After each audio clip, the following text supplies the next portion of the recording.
Right, we've spoken Ferrari, let's speak Mercedes, because what on earth is going on there at the moment? Let's start with that letter to the fans they put out the other day in response to the first race. To all our fans, Bahrain hurt. It hurt each one of us who head into every season determined to fight for world championships. It hurt the team as a whole after pouring so much hard work into a car that hasn't met our expectations. And we know it hurt you too, our fans. Your passion and support are important in driving us forward, and we know that we feel the same pain. The situation we face right now isn't one that any of us wanted, but it's the one we have. That's the reality of it. And the simple questions are, what can we do about it and what will we do about it? First, we won't panic or make knee-jerk reactions. In a spotlight as fierce as F1, people are quick to point fingers or look for scapegoats, but you know it's better than that. Inside the team, we talk about having the courage to fail, the character to be accountable, and the strength to see failure as an opportunity. We have been open and searingly honest about where we find ourselves, and we're working urgently and calmly to build our recovery plan, focusing on what needs to happen short term, medium term, and long term to win. We already have developments in the pipeline for the next races, and there will be more to come. But this won't be the work of a moment. There are no silver bullets in Formula 1. Not anymore, anyway. Second, we will keep our heads held high, and take this journey step by step, together. We are Mercedes. We know that the standards we aspire to, and nobody is flinching when we look at the mountain we must climb. It won't be easy, but where is the value in something easy? I cannot English today. These are the times when character is forged, the times when a team becomes greater than the sum of its parts, tackling difficult problems and conquering them. We're together through thick and thin, from Toto, Lewis and George, to every single woman and man in the factories at Braxley and Brixworth.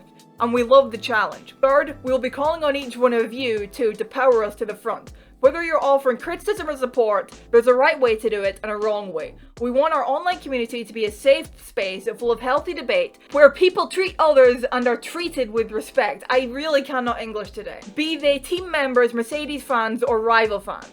We have a zero tolerance policy for discrimination, abuse, or bullying of any kind, and we will take appropriate actions to any comments or posts that do not meet our guidelines. And we want your support to make that a reality through our community. We're already hard at work on changing the course of this 2023 season. Recovery began immediately after the race, and everybody has a part to play. Are you ready to join us for the fight back? If not, there will be no hard feelings. If yes, then let's do this. I got there in the end. Now, I'm gonna be honest here. I think Mercedes are maybe slightly overreacting. They finished 5th and 7th in Bahrain, and yes, it was some 51 seconds or so behind Red Bull, but it was only 5th and 7th. It could have been worse. Look at McLaren. This is a below average performance compared to what Mercedes have been used to since 2014. And on that, can we just talk about this one line? There are no silver bullets in F1.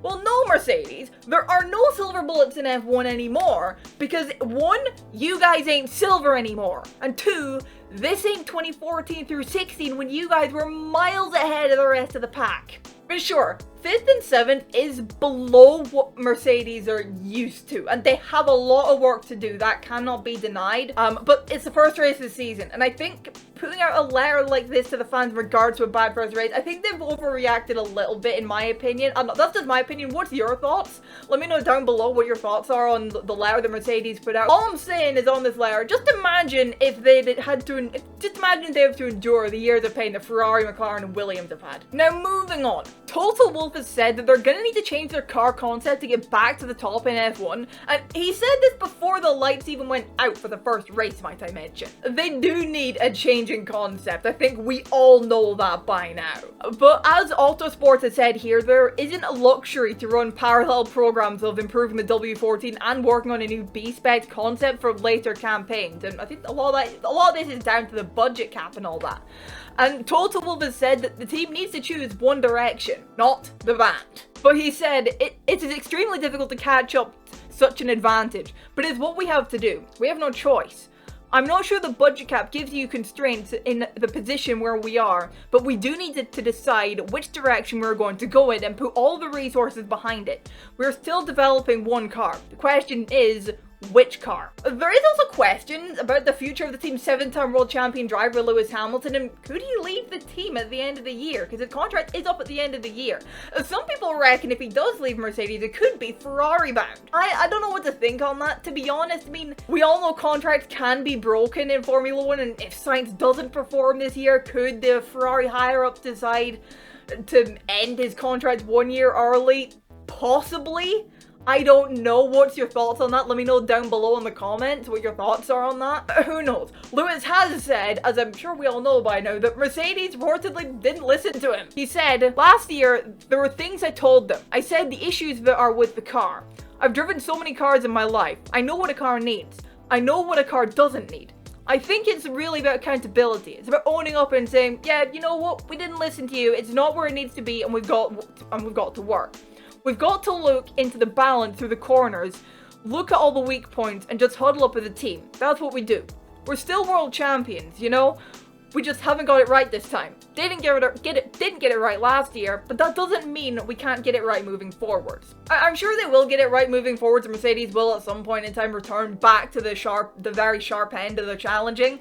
And they do have new parts coming this weekend at Jeddah apparently, and there is also reportedly a side pod revamp coming for Imola, and the updates due to arrive at that race have reportedly been overseen by head of technical operations James Allison, who has returned to active duty at Mercedes. It remains to be seen if the updates Mercedes will have coming this year, if they go in a different direction during the season, will be able to catch Red Bull this year or not. But if they don't catch them this year, they'll catch them at some point or another, because let's be fair, it's Mercedes. Mind you, I think we're all kind of expecting them to catch them this year. I think we're all expecting Mercedes to be a bit better than they actually have ended up being this year, but in reality, they're just as far off, if not further off here than they were last year. But again, what's your thoughts on Mercedes? Let me know your thoughts down in the comments below. Drop a like if you enjoyed the video, subscribe if you're new to keep up to date with all my Formula 1 content, and I will see you in the next video. Bye bye.